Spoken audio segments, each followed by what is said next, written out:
Something is off. You've felt it every morning for months. You stand there, you look, and the woman in the mirror looks heavier somehow, slower. And you can't name why. It isn't your skin. It isn't your weight. It's your hair. And not in the way you think. There are 5 specific hairstyle choices that are quietly aging you right now. Not because they're unfashionable, but because of exactly what they do to the geometry of your face. Every day you wear them, they cost you. We're talking 4 to 6 visible years. Sometimes more. You've been one conversation with the right stylist away from this for years. Today you're having that conversation. I researched the worst style and beauty mistakes and youth-boosting fixes for mature women, so you get simple, proven transformations that work immediately. Today we're covering 5 outdated hairstyles making you look older, and the exact replacements. And by part 3, you're going to want to stop and look in the mirror. I mean it. Part 1 opens with the hairstyle I see on almost every woman I meet, and the jaw-dropping difference one small length change makes. Part 2 has a color and cut combination that most women don't realize is working against them at the same time. And Part 4, I'll tell you now, contains a fix so specific and so simple that the women who hear it always say the same thing. Why did nobody tell me this sooner? If you haven't already, hit subscribe. I cover this every week. Part 1. The blunt bob that cuts all the wrong ways. You've had this cut for years. Maybe a decade. Maybe longer. It was sharp when you first got it, clean, polished, professional. And somewhere along the way it became the thing you always ask for, because you stopped thinking about whether it's still working for you. Here's the truth most stylists won't say out loud in the chair. A blunt jaw-length bob is one of the fastest aging cuts a woman over 50 can wear. Not because it's ugly, because of the geometry. A horizontal line at the jaw is a weight line. It stops the eye exactly where you do not want the eye to stop, at the widest point of your lower face, and it drags everything downward. And here's what that specific cut is doing to your bone structure right now. The weight line at the jaw suppresses your cheekbones. When the eye stops at the jaw, it never travels up, and your cheekbones, your temples, the upper third of your face, all of it disappears visually. Your face reads heavier, wider, and older than it actually is. That specific pressure, that's 4 years minimum, added without a single product, without a single wrinkle, just from where the ends sit. This is the one a friend of mine heard from her stylist last year. She called me from the parking lot, genuinely shaking. Now here's something almost nobody says about the blunt bob specifically. It's not the length that hurts you. It's the weight. The bluntness. All that density sitting in one place at one line. The fix is not growing it out. The fix is not cutting it shorter. The fix is removing the weight. And once you understand that, everything shifts. The swap is this. Ask your stylist for a soft layered bob. Same general length, but with interior layers added through the back and sides, and feathered ends that break the weight line. The ends should barely whisper against your jaw rather than sit on it. That one word, feathered, changes how your cheekbones read in every photograph you'll take from today. Maintenance tip. Ask for a light point cut trim every 6 to 8 weeks rather than a blunt cut. It preserves the softness between visits. There's something coming in the next part that surprises most women when they first hear it, because it's not about the cut at all. It's about what happens when your cut and your color are both working against you at the exact same time. And most women have no idea they're doing both. Part 2. The color and cut combination that doubles the damage. Most women come in asking about the cut or the color. Almost never both at once. And that is exactly the problem, because certain cut and color combinations don't just age you separately. They compound. When your cut is pulling the eye down and your color is draining warmth from your complexion at the same time, the effect isn't additive. It multiplies. Here's the combination I want you to think about. A uniform, flat gray all over. No highlights, no dimension. Paired with a heavy, dense style that sits close to the head. Are you picturing it? You may be wearing it right now. Flat gray on its own isn't the enemy. It can be stunning. But flat gray with zero dimension and a cut that adds no lift, no shape, no separation. That specific pairing is quietly doing the most visible aging damage of any combination on this list. Here's what's happening at the skin level. Flat gray with no dimension reflects light uniformly, which means zero shadow and zero depth on your face. Your cheekbones need contrast around them to read as elevated. Your eyes need lightness above and below them to appear wide and bright. When your hair color is one flat tone with no variation, your face loses those contrast cues entirely. And what you're left with is a face that reads flatter, heavier, and more fatigued than you are. This is the real reason. Yes, that's specific. The fix is not a color overhaul. This is something your colorist can do in one appointment. Ask for face framing baby lights.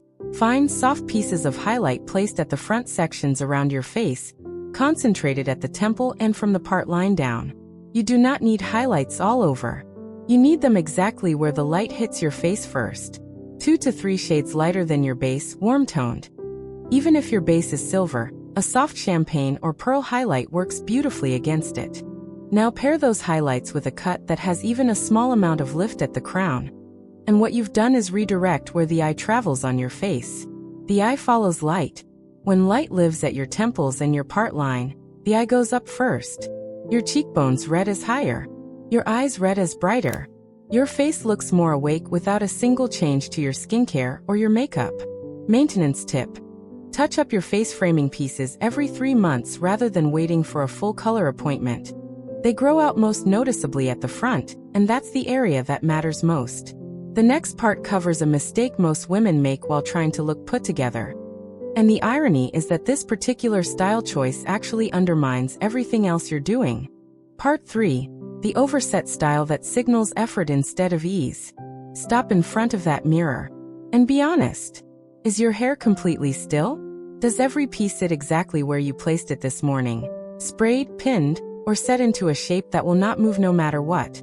That stillness is the problem. And I know how counterintuitive that sounds, because you put that effort in to look groomed, polished, finished. But here is what the stillness is actually communicating to every eye that falls on you: rigidity. And rigidity reads as age. Every time. The overset hairstyle, a rigid wave, a sprayed helmet, a perfectly sculpted style that looks coded, was the beauty standard for decades. It made complete sense in its era. And it never stopped being a habit. But the science of facial perception has caught up, and what we now understand is that movement in hair signals vitality, softness, and youth. And stillness signals the opposite. I watched a woman in a salon chair last week. Stunning bone structure, perfect posture, and her hair was set so firmly that when she turned her head, nothing moved. Not one piece. She had spent 45 minutes on it that morning. The stylist leaned in and said quietly, "You've got a face that deserves to be seen moving." She didn't know what to do with that at first. Then she did. Write this one down. The fix is not giving up on polish. You are not swapping grooming for messiness. You are swapping rigidity for movement. And that is a completely different thing. Ask your stylist to build your style with a soft wave rather than a set wave. The distinction is the amount of product and how it's applied. A soft wave has shape but flexes when you move. It catches light differently at every angle. It looks intentional but alive. The products to reach for: a lightweight mousse through damp hair before drying, and a flexible hold finishing spray. Not a lacquer, not a maximum hold spray, just enough to define without sealing. When you run your fingers through a properly finished style, it should give slightly. That slight give is what the eye reads as natural. Natural reads as young. Maintenance tip. Work a small amount of lightweight serum through your ends on the days between washes. It keeps the movement alive and the ends soft rather than stiff. The next mistake is the one I see most often, and the most expensive one to fix if you leave it too long. I'm not talking about money. I'm talking about what it costs you visually every single day you wait. Part 4. The overgrown style that loses its shape and ages everything. There is a very specific kind of aging that happens slowly, quietly, and without a single dramatic moment. And it is the aging caused by a hairstyle that has simply grown past its shape. You started with a good cut. You know you did. But it's been 12 weeks. 14. Maybe longer. And what you have now is not the cut anymore. It's the former ghost of the cut, with extra length pulling it out of alignment. This is the mistake I see most on women who actually care about how they look. And that is the real cruelty of it. An overgrown cut is not just an inconvenience. It is a specific visual problem. When a cut loses its shape, the perimeter becomes uneven. The layers collapse under their own weight. And all the work the original cut was doing, lifting the crown, framing the face, directing where the eye travels, stops. What takes over instead is a silhouette that widens at the sides, flattens at the top, and drags the whole face downward. And here is the thing most women never hear. Your hair communicates maintenance, and maintenance communicates self-regard. When your cut has lost its shape, the first thing people perceive, unconsciously, without a single deliberate thought, is that you are no longer in charge of the way you look. That one perception adds years. Quietly, without your knowledge. This is the one. The fix is not waiting until it bothers you enough to act. The fix is a standing appointment every 6 weeks. Not 8, not 10, not 12, 6. I know that feels like a lot. Here's why it isn't. A 6-week trim appointment takes 20 minutes and costs a fraction of a full cut. What it does is maintain the line, preserve the layers, and keep the shape doing the work it was designed to do between full cut appointments. 20 minutes every 6 weeks versus 4 to 6 visible years added every time you skip it. That is not a difficult calculation. What to ask for when you go back. Tell your stylist you want a shape maintenance trim, specifically the perimeter and the internal layers, without taking off length anywhere else. Most stylists know exactly what that means. If yours doesn't, find one who does, because this specific trim is the single most high-return appointment you can have in your regular routine.